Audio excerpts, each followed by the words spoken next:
18-may kuni O'zbekiston Amaliy san'at va hunarmandchilik tarixi davlat muzeyida ochiq eshiklar kuni bo'lib o'tdi. Unda 7 go'zal va yillar o'sha saqlangan qadriyat nomli ko'rgazmalar mehmonlar e'tiboriga taqdim etildi. 7 go'zal eskizlari o'zbek rassomi Chingiz Ahmarovning noyob san'at asarlaridan biri hisoblanadi. Asarlar buyuk mutafakkir Alisher Navoiyning xamsa asariga kiruvchi Sabbai sayyor dostoni voqeliklarni o'zida mujassam etgan. Sharqning 7 mamlakati malikalari tasvirlangan eskizlar Navoiyning badiiy olamiga san'at orqali sayohat qilish imkonini beradi. Ushbu ko'rgazmada nafaqat O'zbekiston fuqarolari, balki xorijlik sayyohlar ham ishtirok etishdi.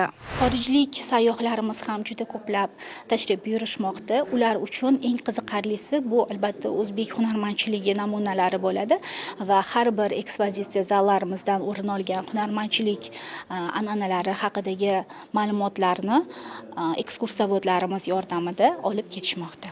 The main gallery especially. Markaziy zal nozik dizaynga ega. Bizning Hindistondagi ayrim me'moriy obidalarda ham Boburiylar ta'siri tufayli shunga o'xshash Eron va Markaziy Osiyo uslubidagi naqshlar mavjud. To'g'risi, bu yerni ham xuddi shunday tarixiy naqshlar bilan tiklanganini ko'rib hayratlandim. Ko'rgazmada namoyish qilingan malikalarning suratini ko'rib zavqlandim. 7 iqlimning go'zal malikalari ideal darajada tasvirlangan.